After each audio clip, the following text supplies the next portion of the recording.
AgroSuper, alimentemos lo bueno. Presenta Entrevistas CNN.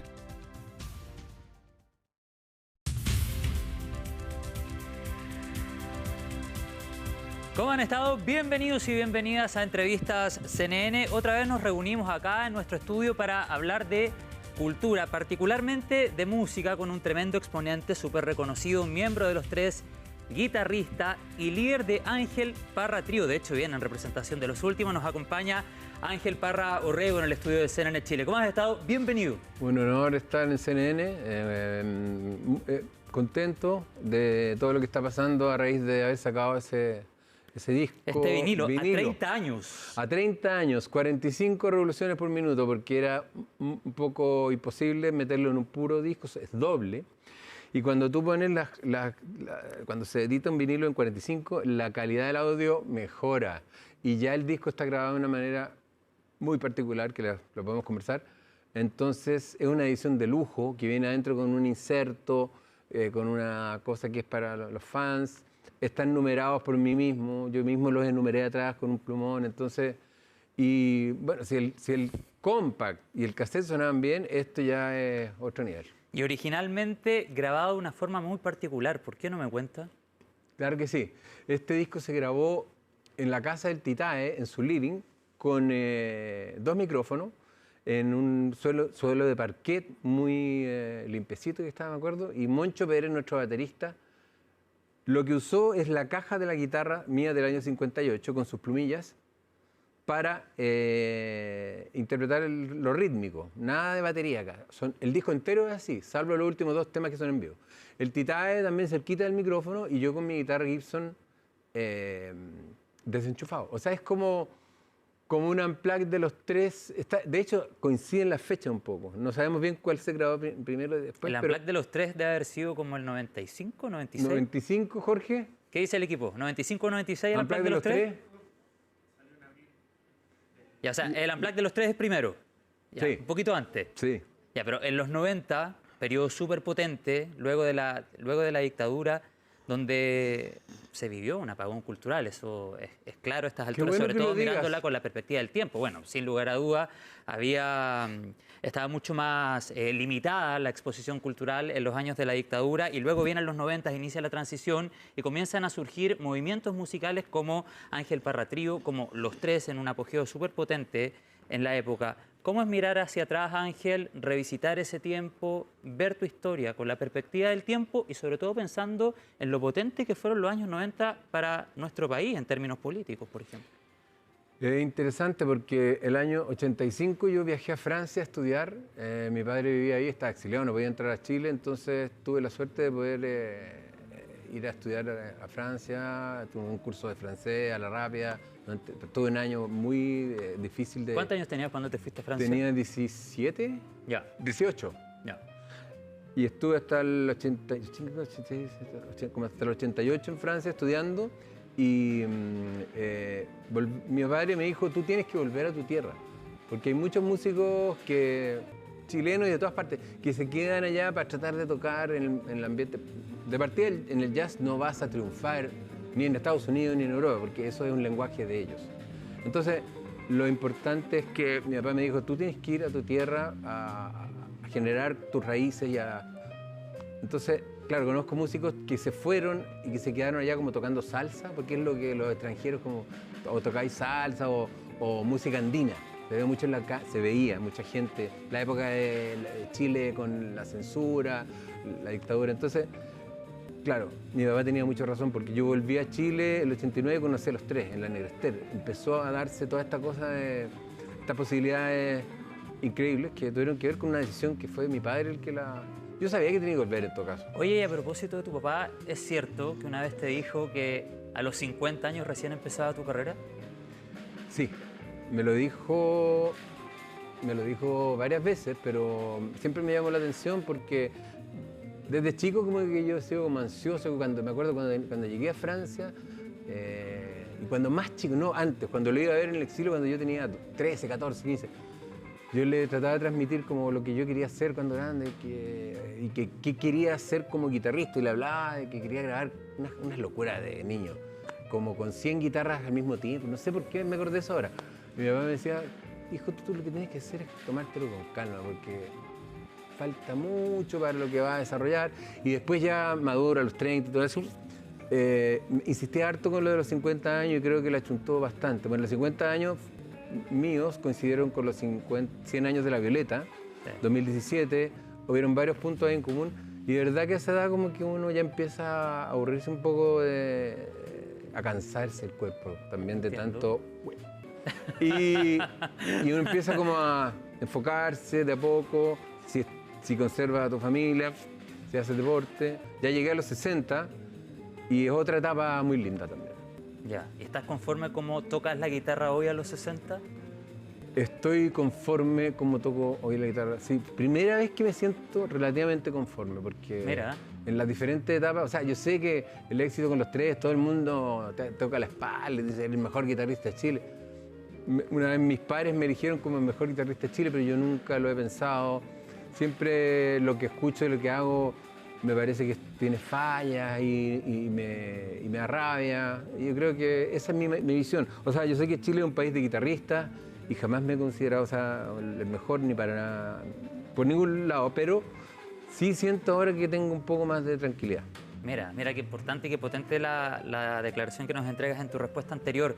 Tú decías anteriormente sobre tu padre, recordabas a la Violeta, y en tu familia la música, podríamos decirlo, es un desde. Si te pido ir hacia atrás, escudriñar en tu memoria, Ángel, ¿en qué momento de tu niñez o en qué momento de tu vida te diste cuenta que lo que estaba alrededor tuyo era música? ¿O siempre lo tuviste como incorporado, era algo más bien presente en todo momento? Mira, cuando nos fuimos al exilio, hay mucho antes un origen musical en mi casa, en Los Leones, en la calle Los Leones tenía la casa de mi papá, donde llegaban Víctor Jara, los Jaivas, a mostrar sus cintas reel de lo último que habían hecho. Mi papá fue el productor de los Blobs. Entonces había un ambiente cultural, musical importante. Los Quilapayún, los Inti Illimani, mucha gente. Y mi papá ensayaba con un grupo que se llamaba Los Curacas, del cual él formó parte, pero era como el director de ellos. Mi papá era solista. Entonces yo me acuerdo de los ensayos que me pasaba como un cejillo de guitarra y hacía percusiones. Y yo compuse una canción también cuando tenía, no sé... ¿Cuántos años? 5. O sea, era una canción de niño. ¿No te acuerdas cómo sonaba algo? Era como, estaba la rana cococa. Esa es la letra. Comiéndose un pana cococa. Y mi mamá dijo, ¡oh, qué lindo!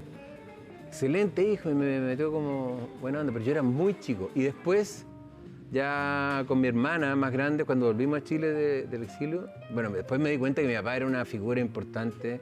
Cuando lo vi tocar en el Auditorio Nacional en México, ahí quedé como en shock. Porque, bueno, era toda la época de la solidaridad con Chile. Mi papá incluso tuvo una peña en México. Pero fueron años de dolor, de tristeza, también la separación de mis padres y todo eso. Entonces, se me fue un poco la onda. No, estaba recordando, por supuesto, los primeros recuerdos de la música, esta canción. Volvimos a Chile con mi hermana, ya que mi mamá intentó mucho que volviera al matrimonio y mi madre dijo, ya, yo me voy para Chile. ¿Y por qué lo hizo? Muy inteligente también, porque dijo, mis hijos quiero que crezcan con raíces. Porque es verdad que la gente que se va al exilio, nacen allá o se tienen que ir, viven 20 años, llegan a Chile desarraigados, desenchufados, no tienen los contactos. Es diferente en llegar en sexto básico a llegar en cuarto medio o a la universidad. Sí. Entonces, bueno, nosotros sí hicimos algo acá.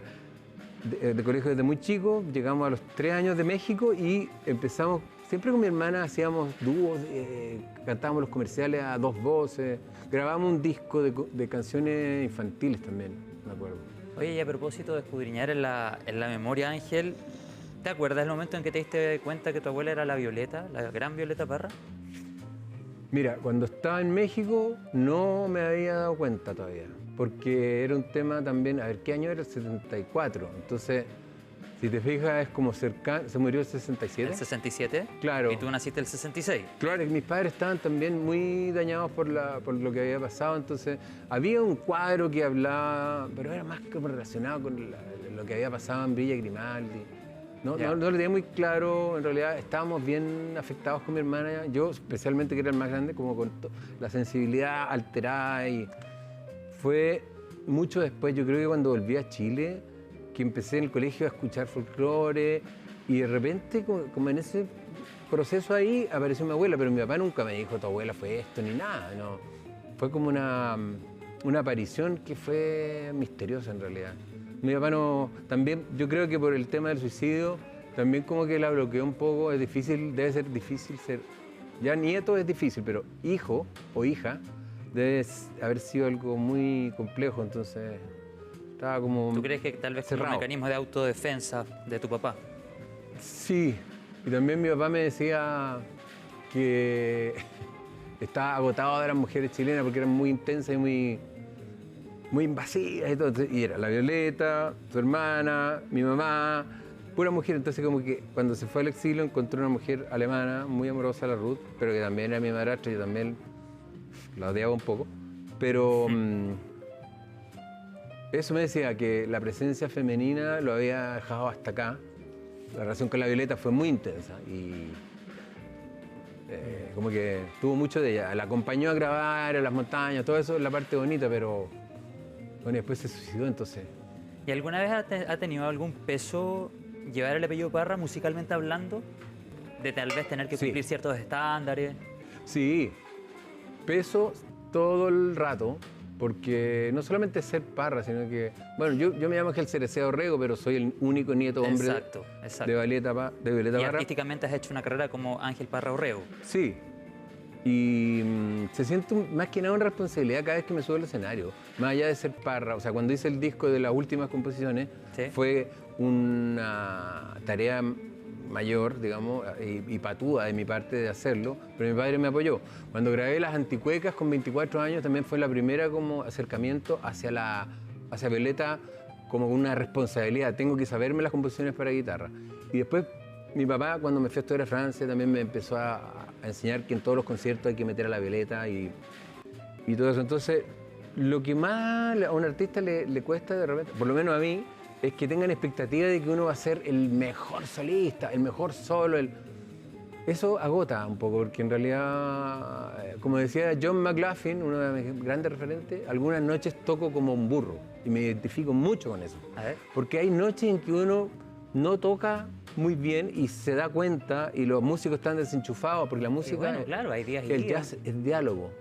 Si no está el diálogo, Te entiendo. entonces yo también toco un burro bastante seguido. Te entiendo. Y al inicio de la entrevista, Ángel, estábamos hablando de las novedades musicales con las que vienes a nuestro programa y tienen que ver con los 30 años de Piscola Estándar, que va a ser presentado. Tú me dices dónde, cuándo, también dónde compramos las entradas, dame todas las coordenadas, para que no quede lugar a dudas. Sea 660, Ticket Plus. En Ticket Plus están las entradas, realmente está quedando poco. O sea, ya estamos como llegando al 80% de las ventas. Queda muy poco. Muy Ya. pocas entradas bien encaminados. por partes. CA 660, Sí. Rosario Norte, Rosario Norte 660, por eso se llama 660. Claro. Y esto fue un vínculo que yo tuve, una corazonada, le decía a la gente del teatro hoy día. De repente los llamé y dije, voy a sacar un vinilo, ¿por qué no hacemos algo? Porque tocamos con Pancho Molino una vez. Y el director me dijo, oye Ángel, lo que queráis. Tenía el teléfono de él, de repente lo llamé, así que todo fue ahí de a poco. Yo sé que es difícil, es muy difícil llenar un teatro. Y me siento muy orgulloso de ver que todo ha resultado bien. Y es consecuencia de tantos años. Consecuencia de tantos trabajo, años también. Por supuesto, así es que felicitaciones, vamos a La estar tercera atentos, edad entonces. tiene derecho 21 de agosto. ¿Ah? La tercera edad tiene derecho a ciertas garantías. Muy bien. Oye, y entonces ya dimos las coordenadas, el 21 de agosto tenemos más presentaciones Este viernes. por delante. Este viernes, ahí está también destacado en nuestro titular y se va a vender este vinilo también. Se va a vender, se va a firmar, se va a autografiar, se va a besar a la gente, nos vamos a abrazar, nos vamos a sacar todas las fotos Eso. que quieran. Va a haber mucho cariño y una música bien especial. Compartir en torno a la música, yo te quiero agradecer que hayas estado acá, conocerte, Gracias a un ti. gusto conversar contigo. Ha sido un honor, yo también te admiro mucho por tu trabajo, así que Muchas gracias. es mutuo. Mira, qué honor que me lo digas. Muchas gracias. Dejamos hasta acá el programa, nos encontramos en una próxima edición y por supuesto la invitación está hecha a disfrutar de este vinilo y la presentación en directo de Ángel Parra Trío. Muchas gracias por la sintonía, nos vemos en la próxima.